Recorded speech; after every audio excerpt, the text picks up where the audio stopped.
Health is wealth में आज हमको एक ख़तरनाक बीमारी डिमेंशिया के बारे में कुछ बताएंगे। डिमेंशिया एक ऐसी बीमारी है जो मस्तिष्क की कोशिकाओं को नुकसान पहुंचाती है, जिससे याददाश्त, सोच और संचार के साथ साथ व्यक्तित्व में भी बदलाव आ जाता है। बीबीसी साइंस फोकस की रिपोर्ट के अनुसार दुनिया भर में लगभग 50 मिलियन लोग इस बीमारी से पीड़ित हैं और उम्र के साथ डिमेंशिया का ख़तरा बढ़ता जाता है। लगभग 2/3 मनोभ्रंश के मामले अल्जाइमर रोग से संबंधित हैं, लेकिन 200 से अधिक अन्य प्रकार के मनोभ्रंश हैं जिसमें एक व्यक्ति अलग अलग लक्षण दिखा सकता है। डिमेंशिया के बारे में 5 बातें हर किसी को पता होना चाहिए। आमतौर पर हम उम्र बढ़ने के साथ साथ अपनी याददाश्त खो देते हैं। उदाहरण के लिए हम कभी कभी भूल जाते हैं कि हमने कार की चाबियां कहाँ रखी हैं, फलां चीज़ कहाँ है, फलां चीज़ कहाँ रखी थी। लेकिन डिमेंशिया के लक्षण थोड़े अलग होते हैं। स्मृति हानि मनोभ्रंश का सबसे आम पहलू है, लेकिन अन्य लक्षणों में व्यक्ति के व्यवहार, मनोदशा और व्यक्तित्व में बदलाव, परिचित स्थानों में खो जाना या बातचीत के दौरान सही शब्द याद न रहना इस हद तक शामिल है कि लोग ये भी तय नहीं कर पाते कि कुछ खाया जाए या पिया जाए। डिमेंशिया का निदान होने में समय लग सकता है। यदि आपकी उम्र 65 वर्ष से कम है तो आपको इस बीमारी का निदान होने की संभावना कम है, क्योंकि उम्र के साथ डिमेंशिया का ख़तरा बढ़ जाता है। लेकिन ज़रूरी नहीं है कि सभी बुज़ुर्ग लोग इस बीमारी से प्रभावित हों। ऐसे लोग भी हैं जो 90 वर्ष से अधिक जीवित रहते हैं और इनमें मनोभ्रंश का कोई लक्षण नहीं नज़र आता।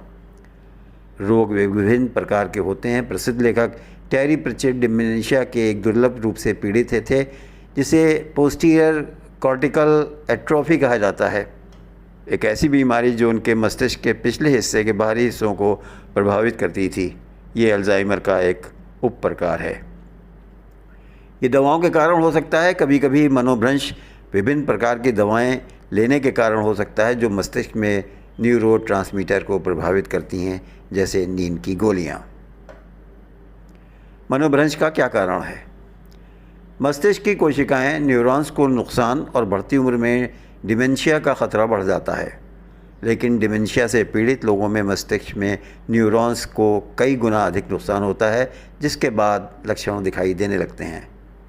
हालांकि अल्जाइमर में क्षति तब होती है जब प्रोटीन असामान्य तरीके से एकत्र होते हैं और मस्तिष्क कोशिकाओं के बीच और भीतर प्लाक या उलझन बनाते हैं, जिससे तंत्रिका संकेतों के संचारण को अवरुद्ध कर देते हैं। क्या किसी को डिमेंशिया हो सकता है? नहीं, बिल्कुुल नहीं। 2020 के एक अध्ययन के अनुसार डिमेंशिया दुनिया भर में बहुत आम है। हालांकि 50 वर्ष से अधिक आयु के प्रत्येक 1000 लोगों में से केवल 70 लोग ही इस बीमारी से प्रभावित होते हैं। 100 वर्ष से अधिक उम्र के किसी भी व्यक्ति में डिमेंशिया विकसित होने की संभावना अधिक होती है। 65 वर्ष की आयु से पहले के डिमेंशिया को आमतौर पर प्रारंभिक डिमेंशिया कहा जाता है। यह कहना आसान नहीं है कि कौन सी चीज़ एक व्यक्ति को दूसरे की तुलना में अधिक संवेदनशील बनाती है। हालांकि ऐसा लगता है कि आनुवांशिक और जीवन शैली कारकों के कारण पुरुषों की तुलना में महिलाएं इस बीमारी के प्रति अधिक संवेदनशील होती हैं। क्या डिमेंशिया का इलाज संभव है? दुर्भाग्य से वर्तमान में मनोभ्रंश का कोई इलाज नहीं है, लेकिन विशेषज्ञों को उम्मीद है कि लक्षण प्रकट होने से पहले मनोभ्रंश के कारण होने वाले नुकसान की पहचान करके रोग का इलाज किया जा सकता है। हालांकि दवाओं के माध्यम से हम मस्तिष्क को लाभ पहुंचा सकते हैं और रोगी की पीड़ा को कम करने में मदद कर सकते हैं, लेकिन ये केवल अस्थायी रूप से ही संभव है। हालांकि कुछ अध्ययनों से पता चलता है कि सामाजिक गतिविधियों जैसे शतरंज जैसे खेल खेलना, व्यायाम करना और ताकत का उपचार करने वाली गतिविधियों में भाग लेना लंबे समय तक बेहतर मस्तिष्क कार्य को बनाए रखने में मदद कर सकता है।